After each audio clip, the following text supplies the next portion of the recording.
Information and communication technology, ICT, supply chains now underpin every aspect of enterprise operations. Yet, as these ecosystems grow more complex, they also introduce significant, multi-tiered dependencies that extend far beyond the organization's direct line of sight. Control A.5.21 acknowledges this expanded attack surface, focusing on securing not just first-tier suppliers, but the entire chain of upstream providers, including hardware manufacturers, software vendors, and service intermediaries. Fourth-party risk has become a defining challenge. Organizations often depend on providers whose own suppliers remain unseen and unassessed.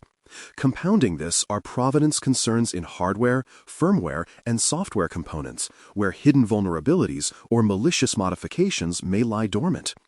Concentration risk in major hyperscale platforms further amplifies the threat, prompting regulatory scrutiny of critical dependencies. The intent of A.5.21 is to make these layers visible, verifiable, and governable, ensuring trustworthiness from design through disposal. The scope and intent of A.5.21 extend the principles of supplier security into the full ICT lifecycle. Security controls must not stop at organizational boundaries. They must cascade down into how technology is sourced, built, deployed, and maintained. This requires embedding security requirements into design specifications, procurement contracts, and operational standards. Verification mechanisms must confirm that components, whether software libraries or physical chips, retain integrity through manufacturing, shipment, and integration. From acquisition to disposal, organizations must maintain an evidence chain that can prove components are genuine, unaltered, and compliant with security policies. The goal is to create traceable assurance, where each element of the supply chain contributes to, rather than erodes, organizational confidence in system integrity. Transparency begins with comprehensive dependency mapping. Organizations must understand exactly where their data flows, which systems handle it, and where trust boundaries begin and end.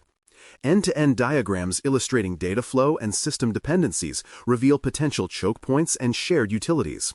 A bill of materials, often referred to as an SBOM for software or HBOM for hardware, details every component, version, and origin, creating visibility into hidden dependencies.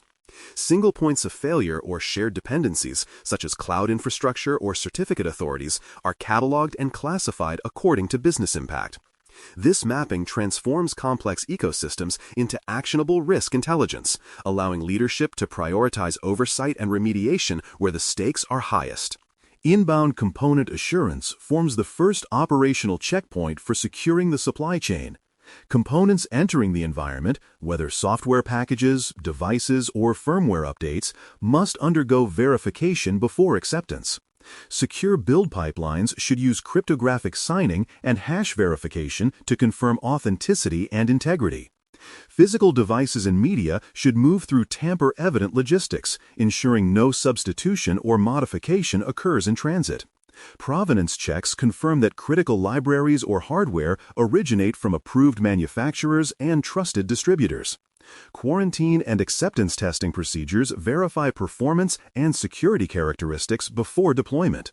These safeguards protect organizations from importing vulnerabilities, whether intentional or accidental, into their production environments. Configuration and hardening upon intake serve as the next defense layer. Applying golden images, standardized, approved configurations, ensures that all systems start from a secure baseline. Default accounts, unnecessary services, and insecure features must be removed or disabled immediately. Firmware and drivers should be validated through digital signatures before integration. Any deviation from established baselines requires documented variance controls with explicit approvals, ensuring exceptions remain visible and justified. This process closes the window of exposure between acquisition and operational use, making sure that all inbound assets enter production only after being hardened against known risks. Proper intake controls transform supply chain management from a logistics function into a security discipline. Operational guardrails extend assurance beyond procurement into daily management of ICT components. Update mechanisms must be pinned to trusted sources, reducing the risk of malicious code injection through counterfeit updates. Staged rollouts with canary deployments and rollback plans prevent widespread damage from faulty or compromised patches.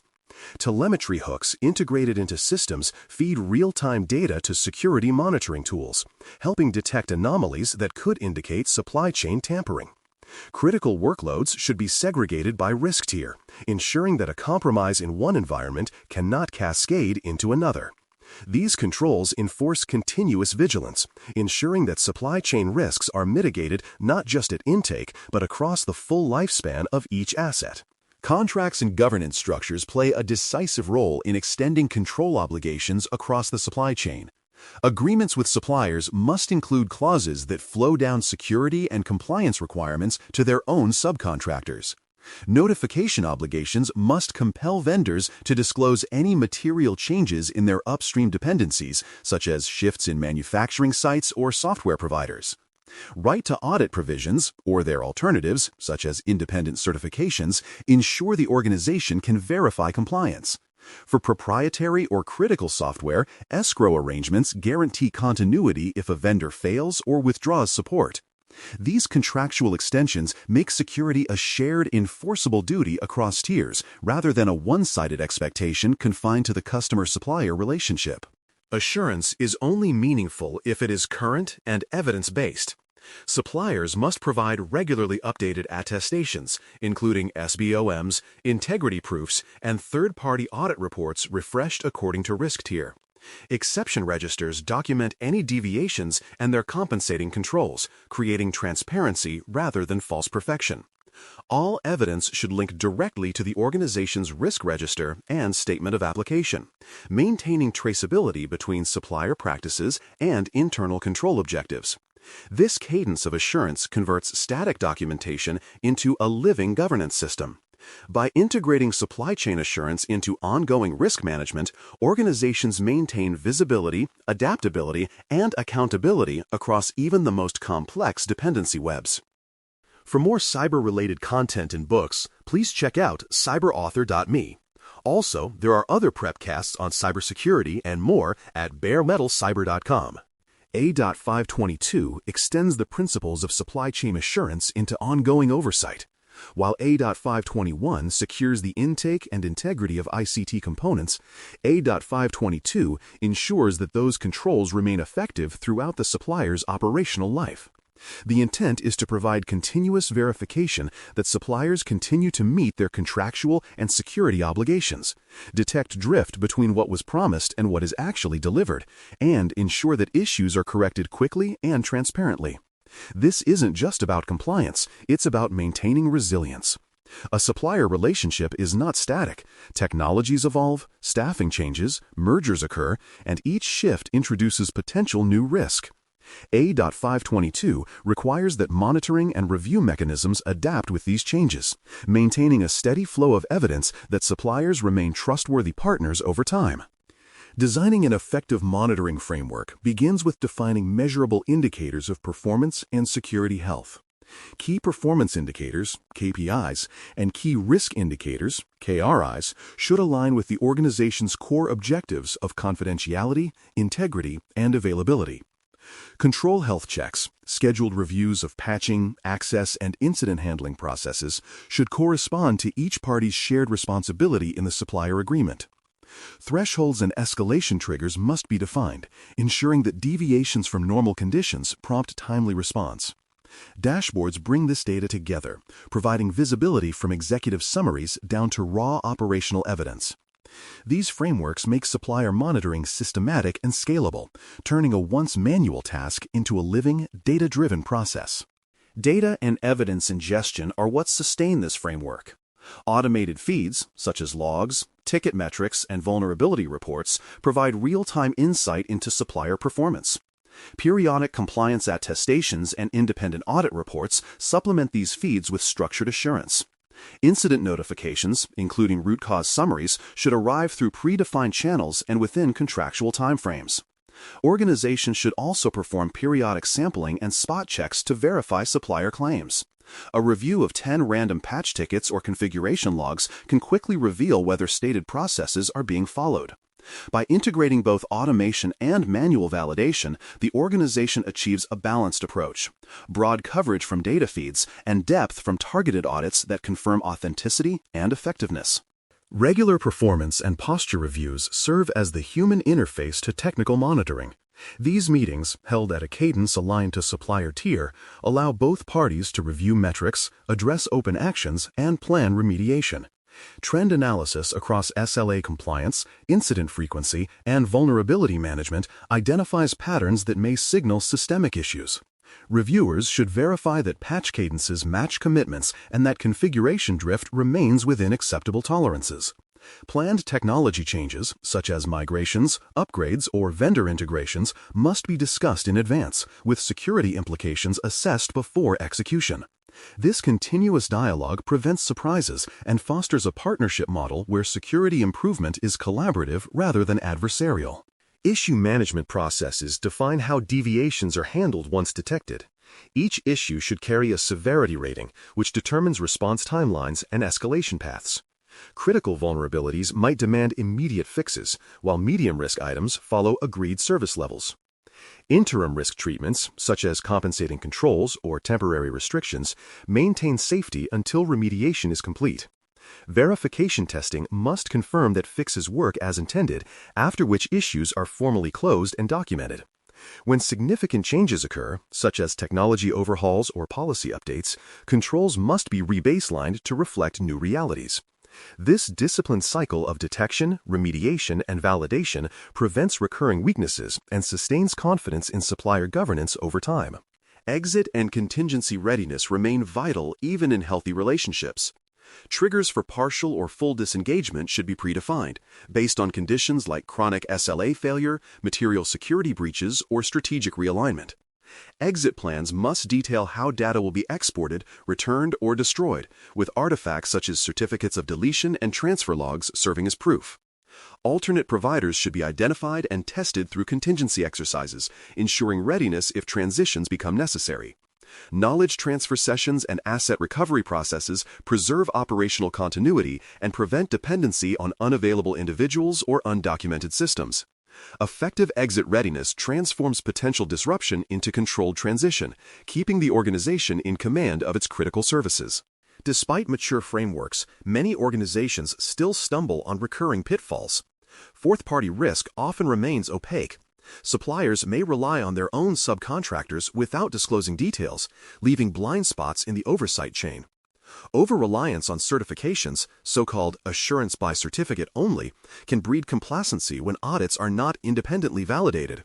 Stale or incomplete software bills of materials obscure visibility into newly introduced vulnerabilities.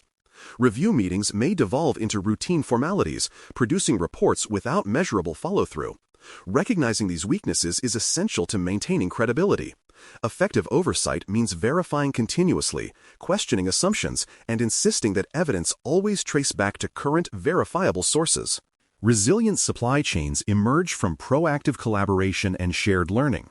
Organizations and their suppliers should conduct joint tabletop exercises that simulate disruptions across multiple tiers, testing both response coordination and communication. Continuous control monitoring, particularly for critical paths such as authentication or data exchange, provides early warning of abnormal behavior. Shared risk registers and coordinated KRIs ensure that both customer and supplier view the same risk picture, fostering collective responsibility. Scenario-based stress testing, evaluating how provider failures or geopolitical events might impact operations, helps prepare for cascading effects that traditional reviews might miss. These collaborative practices turn compliance into preparedness and shared trust into measurable resilience. Metrics and audit evidence make these programs defensible. Key metrics include the percentage of dependencies covered by current SBOMs and integrity proofs, the mean time to remediate supplier-related issues, and the rate of SLA or security drift events per quarter. Audit teams should draw samples directly linking contractual clauses to operational proof, confirming that commitments translate into real controls. Over time, these indicators form a feedback loop for continuous improvement, guiding resource allocation and policy adjustments. Transparent reporting to executives and regulators alike demonstrates that supplier oversight is neither symbolic nor superficial. It is an operational capability grounded in measurable assurance. A.5.21 and A.5.22 work together to build a trusted digital ecosystem.